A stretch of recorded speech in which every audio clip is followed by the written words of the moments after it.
오늘은 구속의 경륜 18번째 시간입니다. 오늘 연구할 주제는 셋째 천사의 기별입니다.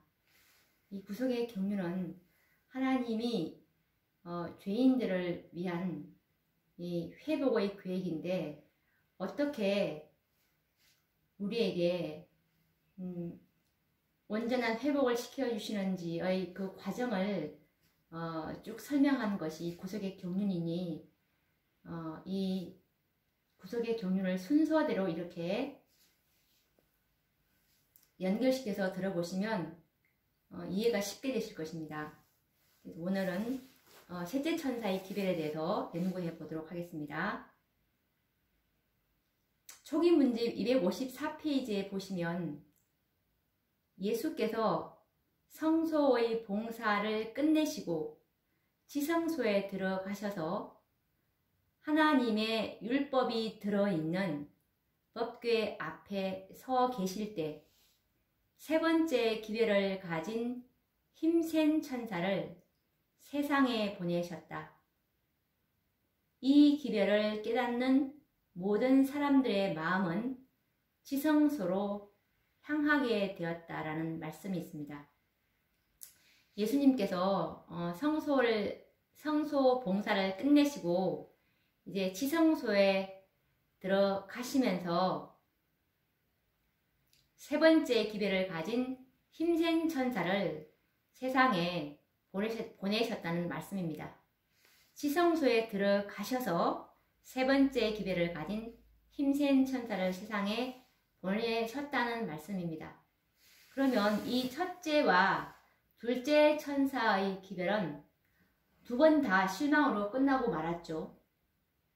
물론 그 실망 가운데는 하나님의 크신 섭리가 있었지만 실망한 백성들은 그것을 알지 못했습니다. 이들의 경험은 마치 옛날 예수님의 제자들의 경험과 아주 유사한데요. 예수님의 부활을 믿지 않았던 제자들은 돌아가신 지 3일째 되는 일요일 새벽 미명에 예수님의 무덤을 찾아갔지만 무덤 안에 계셔야 할 예수님의 시체는 보이지 않았습니다. 왕이 되실 줄 알았던 예수님이 십자가의 죽으심으로 말미암아 큰 실망을 당한 제자들은 이제 예수님의 시체조차 잃어버렸으니 정말 실망 중에 실망이 아닐 수가 없었습니다. 큰 낭패를 당한 셈이죠. 빈 무덤을 보고 제자들은 절망적인 슬픔에 빠지게 됩니다. 그와 같이 이 첫째와 둘째 천사의 실망은 제자들의 경험과 흡사하였습니다. 분명히 영광의 왕으로 이 땅에 오셔야 할 주님은 오시지 않았습니다. 뿐만 아니라 이제는 예수님께서 어디 계신지조차 알 수가 없었습니다. 첫 번째 1844년 3월 21일째 예수님 오지 않으셨죠. 그리고 둘째 천사의 이 기별 뒤에 1844년 10월 20일 대실망 때도 예수님이 이 땅에 오지 않으셨습니다. 그래서 분명히 자신들이 말씀을 연구한 결과로는 하늘을 떠나서 이 땅에 예수님께서 오셨어야만 했기 때문입니다. 그러나 하늘을 떠나신 주님은 이 땅에 나타나지 않으셨으므로 그들은 이제 예수님이 어디에 계신지도 알지 못하는 절망적인 상태에 빠지게 되었습니다. 예수님의 시체가 어디로 사라졌는지를 알지 못하였던 제자들처럼 1844년 당시의 하나님의 백성들은 예수님이 어디에 계신지를 알지 못했던 것입니다. 선지자께서는 초기 문집 250페이지에 이 상황을 이렇게 기록하고 있는데요. 나는 하나님의 백성들이 기다리던 시간에 예수님을 뵙지 못하게 되어 크게 실망하는 것을 보았다. 그들은 예언된 기간이 끝나지 않았다는 증거를 찾을 수 없었기 때문에 그들의 구주께서 오시지 않는 이유를 몰랐다. 천사가 말했다. 하나님의 말씀이 성취되지 못했는가? 하나님께서 그 약속을 이행하지 못하셨는가? 아니다. 그분은 약속하신 모든 것을 반드시 성취시키셨다. 예수께서 일어나셔서 하늘에 있는 성소의 문을 닫으시고 성소를 정결케 하시기 위하여 지성소의 문을 여시고 그리로 들어가셨다. 참을성 있게 기다리던 자들은 그 신비를 이해하게 될 것이다 라는 말씀입니다. 첫째 천사와 둘째 천사는 하나님의 계획대로 모든 섭리를 성취하였습니다.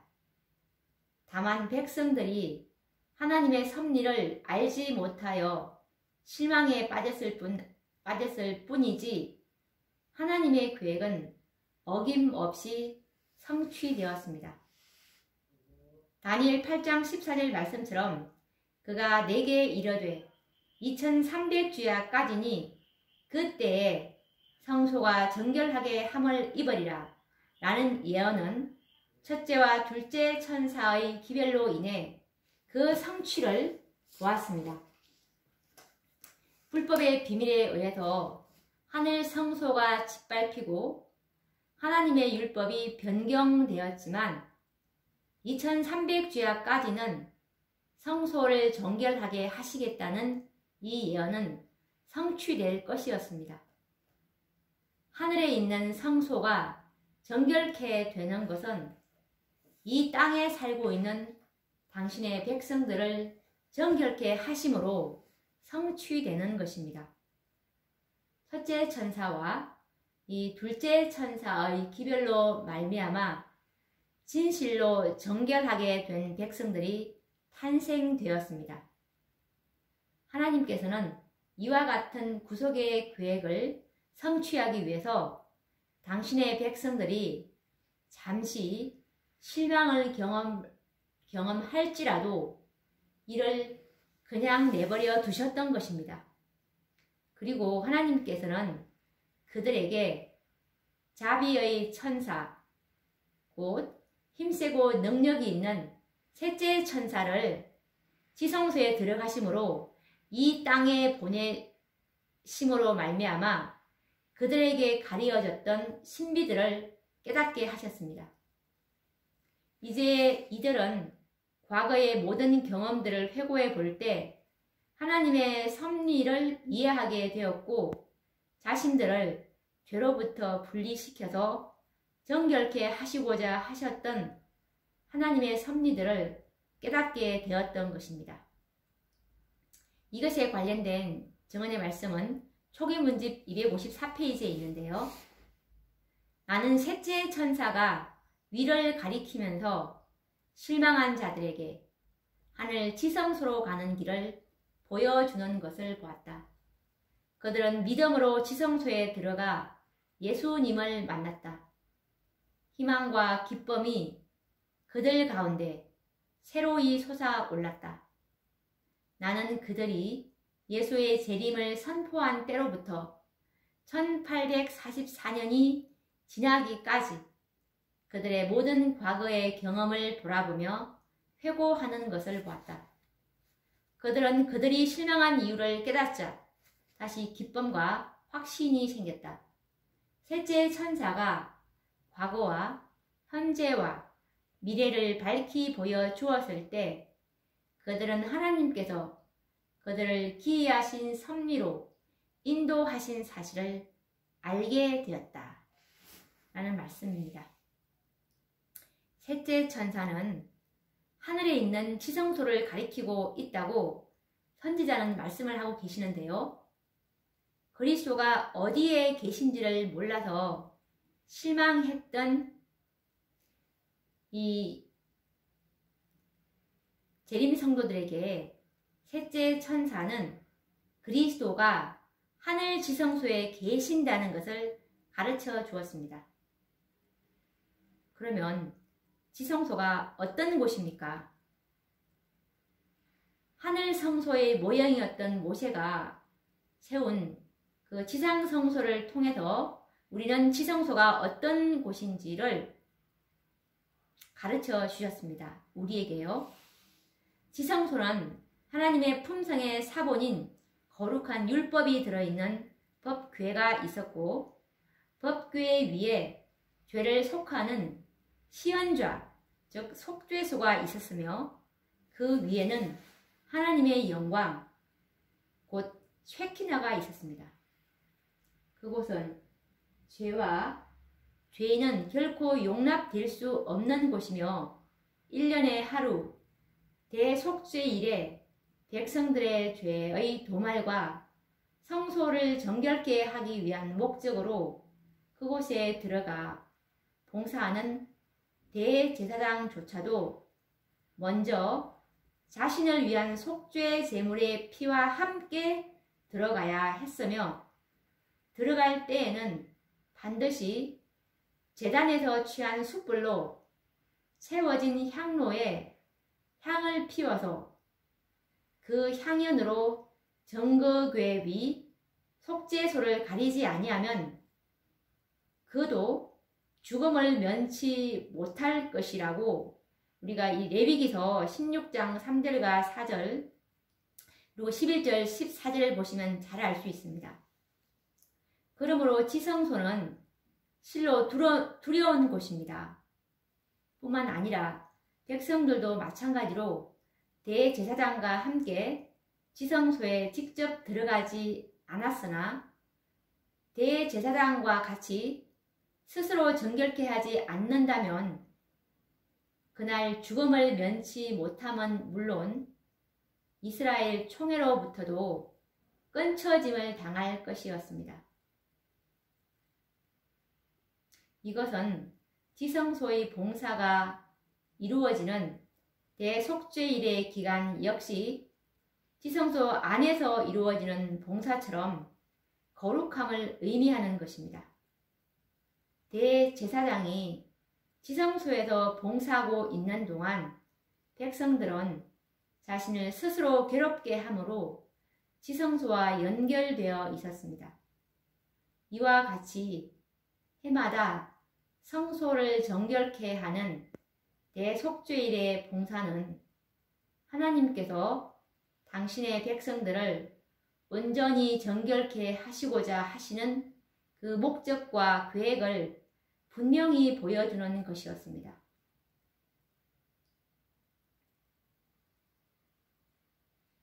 초기 문집 254페이지 말씀에 보시면 이 기회를 깨닫는 모든 사람들의 마음은 지성소로 향하게 되었다. 그곳에서는 예수께서 법궤 앞에 서서 아직도 자비를 베풀 모든 사람과 무지함으로 하나님의 율법을 범하고 있는 자들을 위하여 마지막 중보를 하고 계시다. 셋째 천사는 우리들에게 하늘 성소의 지성소로 가는 길을 보여줄 뿐만 아니라 대제사장으로서 지성소에서 봉사하고 계시는 예수님을 만나도록 해 주었습니다. 이제 우리는 예수님을 만나기 위해서는 불가불 지성소에 들어가야 합니다. 왜냐하면 예수님은 첫째 칸 성소가 아닌 지성소에 계시기 때문입니다. 만약에 정결하지 못한 채로 지성소에 들어간다면 하나님의 영광은 소멸하는 불이 되고 말 것입니다. 표상적으로 성소를 정결케 하는 고대 이스라엘의 대속죄일에서도 이처럼 엄숙한 날이었다면 실제적인 대속죄일인 오늘날 하나님의 백성들은 얼마나 더 철저한 정결함이 요구되겠습니까? 그리고 그곳에 계시는 예수님을 만날 준비가 되어 있는지 자신을 다시 한번 살펴야 하지 않겠습니까?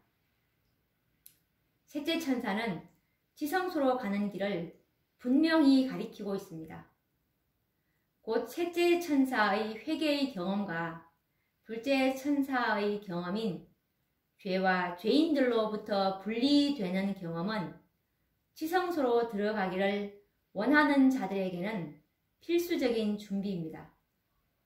이처럼 스스로 정결케 된 자들은 지성소에 들어가는 일이 두려운 일만은 아닐 것입니다.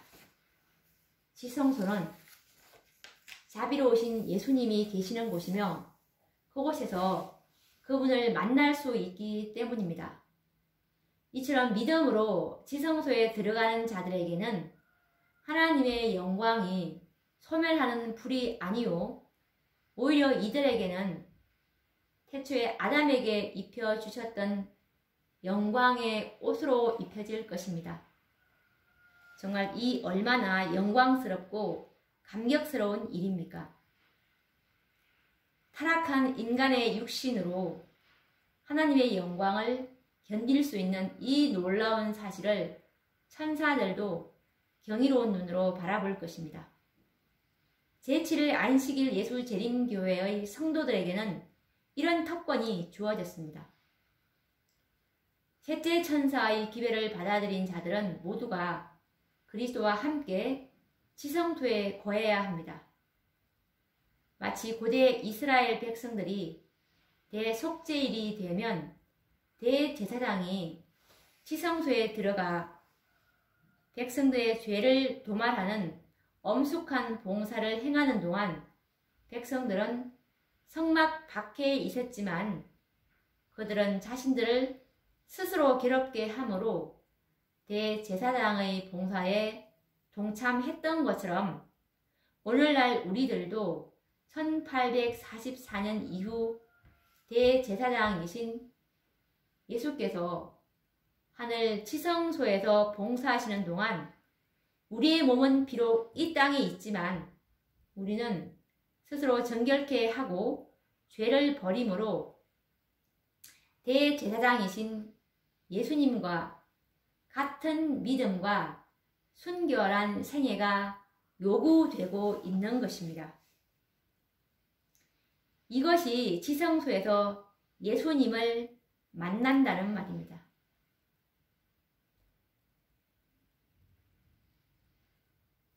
우리가 예수님을 만날 수 있는 것은 우리가 스스로 죄를 버리고 정결케 하고 그리고 예수님과 같은 믿음과 순결한 생애를 살아갈 때 이것이 지성소에서 예수님을 만날 수 있다는 뜻인데요. 셋째 천사의 결론은 그래서 요한계시록 14장 12절 말씀처럼 성도들의 인내가 여기 있나니 저희는 하나님의 계명과 예수 믿음을 지키는 자이라 입니다. 우리들이 가져야 할 믿음이 바로 예수님이 지상에 계실 때 가지셨던 바로 그 믿음입니다. 이 믿음은 생각으로라도 범죄하지 않으셨던 그 예수님의 믿음을 가진 자만이 하나님의 계명을 지킬 수 있을 것입니다. 우리는 이런 자들을 성도라고 부르고 있는데요. 예수님의 믿음은 십자가에도 나타나 있는데요. 그분의 모든 생애는 죄의 흔적을 쳐다볼 수 없으며 예수님은 생각으로라도 죄를 범하지 않으셨습니다. 이와 같은 믿음이 예수님이 가지셨던 믿음입니다. 예수님은 십자가의 고통을 예견하시고 마태복음 26장 39절에 보시면 나의 아버지여 할만하시거든 이 잔을 내게서 지나가게 하옵소서 라고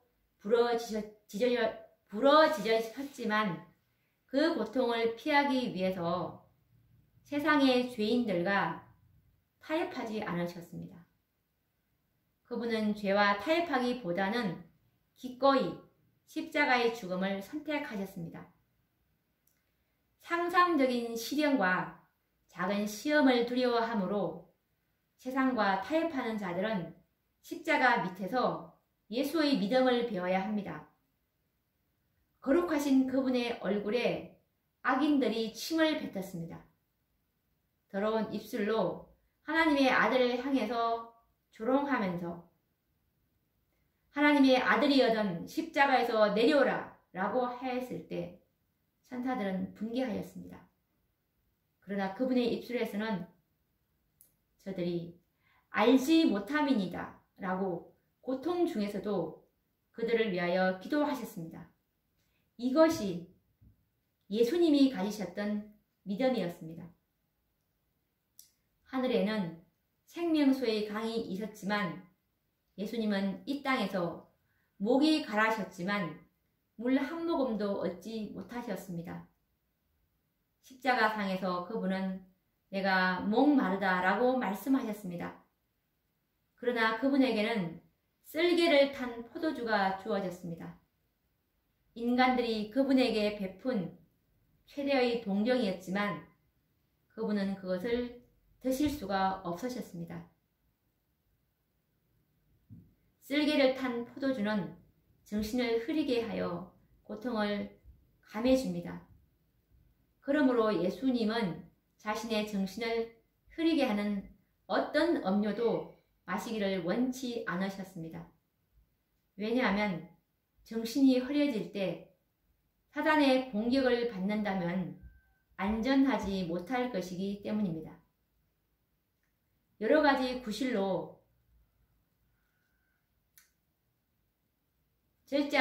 부절제하는 분들은 십자가 밑에서 예수님의 믿음을 배워야 할 것입니다.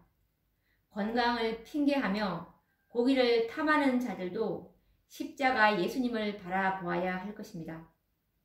피를 물같이 쏟으심으로 기진하시면서도 부정한 음료를 거절하신 예수님의 믿음을 배워야 합니다.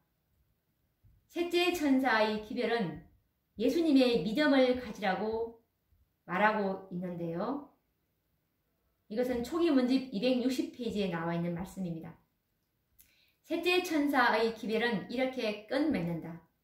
성도들의 인내가 여기 있나니 저희는 하나님의 계명과 예수 믿음을 지키는 자니라. 그는 이 말을 반복하면서 하늘 성소를 가리켰다. 이 기별을 깨닫는 모든 사람들의 마음은 지성소로 향하게 되었는데 라는 말씀입니다.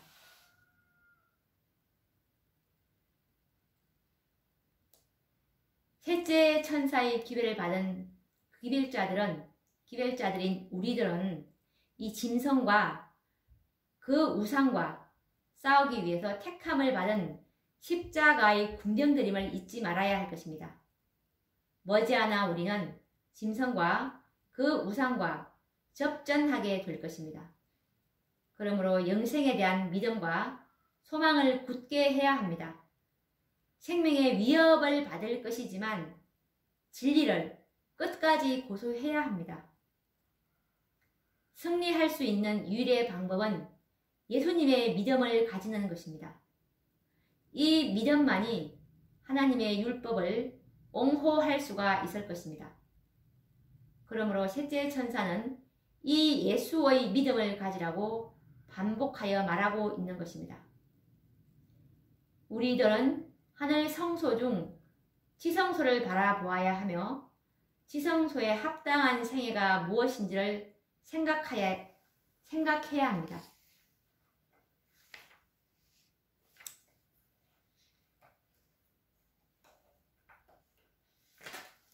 이것에 관련된 증언의 말씀은 그의 증언 5권 147페이지에 나와 있는 말씀인데요.